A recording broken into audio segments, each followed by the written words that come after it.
This is Darkroom Signals, quiet stories about things that are still forming, early movements, subtle shifts, the first draft of what might matter. Today, we signal OpenClaw, the AI agent that escaped the lab. When people talk about AI today, most of the time they mean chatbots that answer questions. Things like ChatGPT, Gemini, Claude. But there is something quietly emerging underneath all that.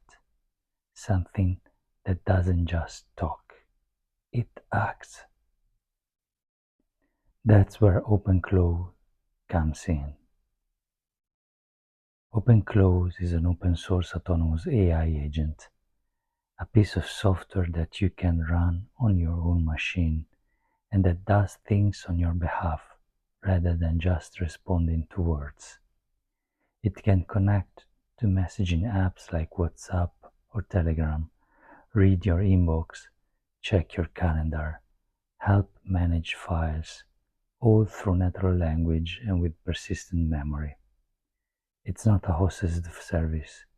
It's not behind someone else's paywall.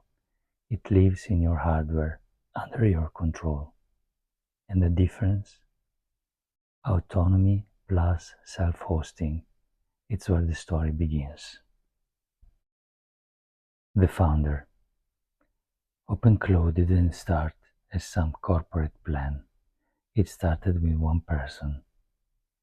Peter Steinberg, an Austrian developer, long known for building tools that other developers actually use, once led a PDF framework company called PS PDF Kit. After selling that company and stepping back from the spotlight, he went quiet for a while. But in late 2025, something pulled him back into code. He tinkered, not on massive vision statements, but on small experiments, weekends, side projects. One of them, built in a few hours, was a tool that could make a chatbot do real tasks on your computer. He called it CloudBot when he first published it publicly in November 2025. And here is where the timeline gets a little human. November 2025, CloudBot is released, a curious weekend project that suddenly becomes more than a hobby. By late January 2026, the project explodes in popularity. Tens of thousands of people starring it on GitHub, and a parallel world forms around it. Then something surprising happened. Anthropic, the company behind Claude, sends a trademark notice sending that the name CloudBot is too close to Claude. So Peter renames it Maltbot, a nod to molting like a lobster shedding its shell. Just 3 days later, another name change, OpenClaw, something a little less awkward to say, a little more open-ended, a little more honest. Within weeks of those changes, developers and makers everywhere began to realize this wasn't just another project.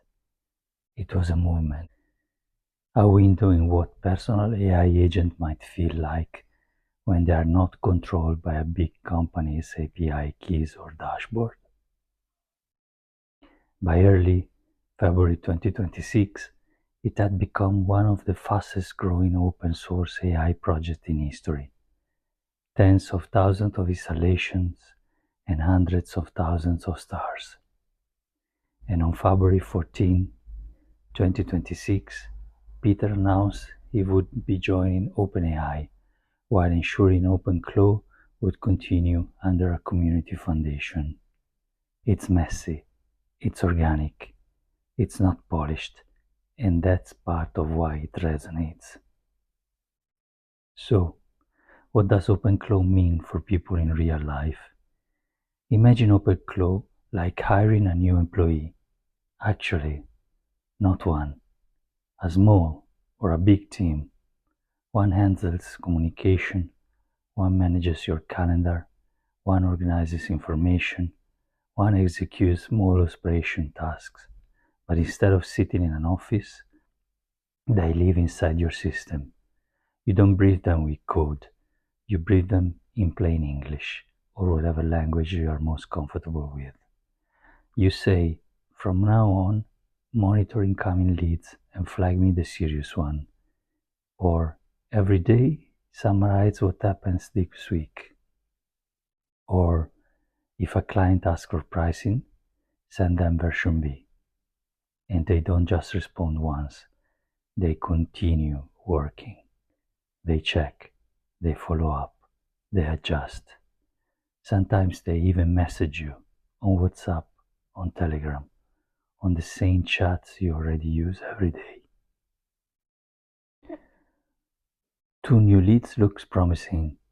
You have a gap Thursday at 3 p.m. This invoice hasn't been paid. They don't wait for you to open a dashboard. They meet you where you already are. That's the shift. It's not a chatbot you visit. It's more like a digital operation team that keeps moving in the background once you have assigned them the objective. And the easiest programming language? English, or Italian, or Spanish. It just clear instructions.